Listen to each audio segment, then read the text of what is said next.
Hi class, so today we're going to be reading The Ugly Duckling.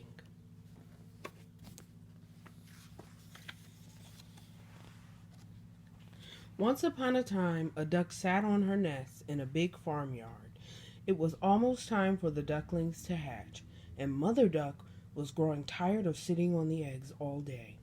It was such a slow job. She was eager to get off the nest and join the other farm animals. Finally, the eggs began to shake. The ducklings were hatching. One egg cracked open, followed by another and another. Mother Duck quacked with joy. The newborn ducklings practiced quacking as they looked around the vast farmyard. I hope you all are hatched now, Mother Duck said as she stood beside the nest. But the biggest egg was still lying there, unbroken. Mother Duck sighed and backed down. How much longer is this going to take? She wondered. Just then an old duck waddled over to visit. He asked Mother Duck how the babies were doing. The ones that have hatched are the loveliest ducklings I have ever seen, she replied. But the big egg still hasn't hatched. The old duck peered at the large speckled egg. Why, that's a turkey egg. There's no duckling in there, I'm sure of it. Leave it alone and go teach your other ducklings how to swim. But Mother Duck was sure the egg would hatch soon, so she sat on it one more time, waiting for the baby to hatch. Finally, the egg began to crack, and out tumbled the biggest duckling Mother Duck had ever seen. But he wasn't just large, he was funny looking. His gray feathers looked dirty next to the bright yellow feathers of the other ducklings. What a great big duckling, Mother Duck exclaimed. He doesn't look like the others. But he can't really be a turkey, can he? I guess we'll find out tomorrow when I take the babies swimming. The next day, Mother Duck and the babies waddled across the farmyard.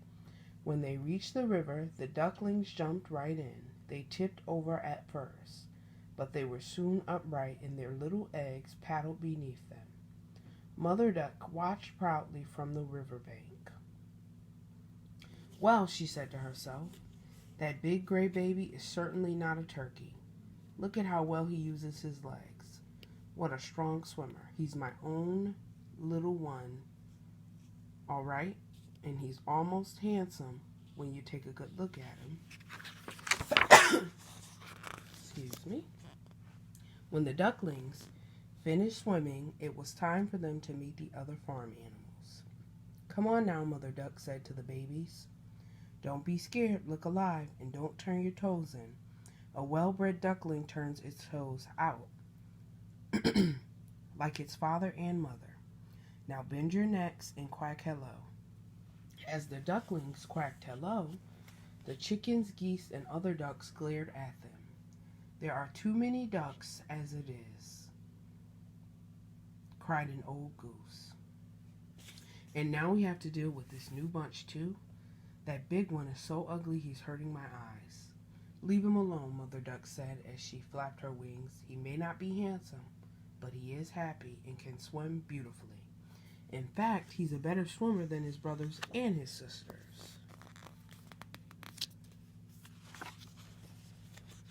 While the other ducklings explored the farm, the big duckling was jostled and pecked by other birds. They laughed at his size and teased him for being so funny looking.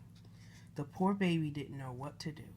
He felt like an outsider and was upset at being teased so much. The next day, the big duckling was picked on again. The ducks nipped at him. The geese honked angrily, and the chickens pecked at his feet. Even his own brothers and sisters made fun of him. And so it went every day, until the gray duckling couldn't take it anymore. He decided to run away. That night, the duckling hurried across the farmyard and hopped over the fence. As he flew across the field, the birds in the bushes twittered excitedly. Who is that big gray baby? The little birds asked each other. They are afraid of me because I'm so funny looking, the duckling thought. He was growing tired, but decided to keep moving. he finally reached a quiet marsh and settled down to sleep. At sunrise, the gray duckling was woken by a loud quacking. There were wild ducks living in the marsh, and they were quite noisy. The duckling swam out to meet them. "What kind of duck are you?" asked the wild ducks, as they stared at him. "You're really quite strange looking, but we don't care as long as you don't eat all of our food."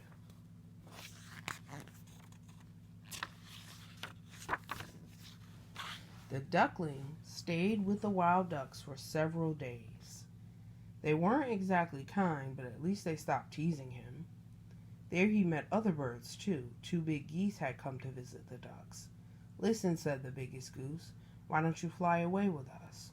There is a nice flock of wild geese not far from here. They honk beautifully and they can teach you how to talk like us." The duckling thought about the goose's offer. Would the other geese be kind to him? Before he had time to make up his mind, a loud bang bang filled the air.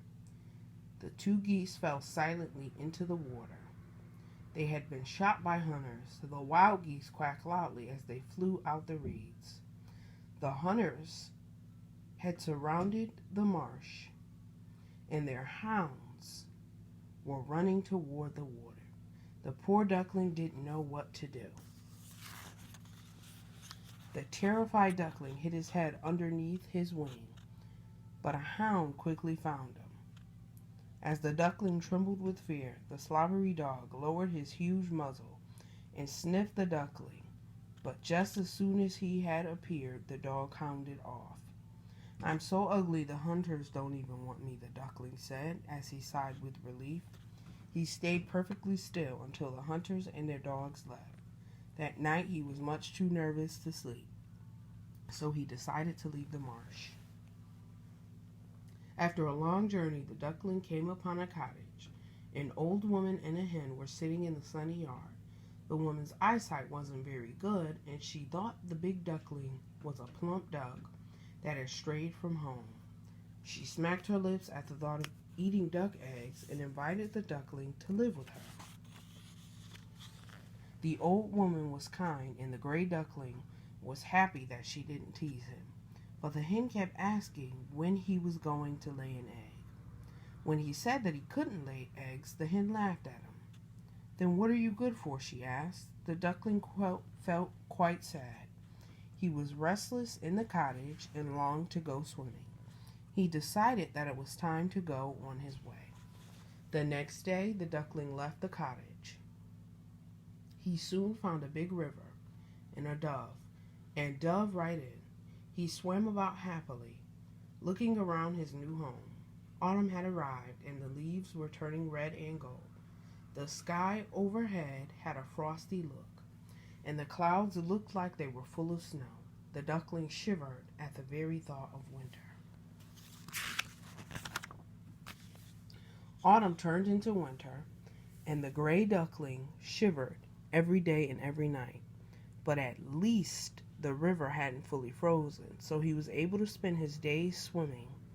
At long last, the snow began to melt and the grass began to grow. It was springtime. One day, a flock of large birds landed on the riverbank. The duckling hid behind some reeds and watched them. They were dazzling white with long, graceful necks. They were swans. The duckling stared in wonder.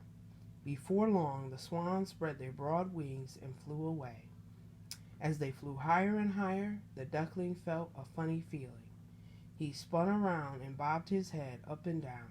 He let out a cry that was so shrill and strange that he startled himself.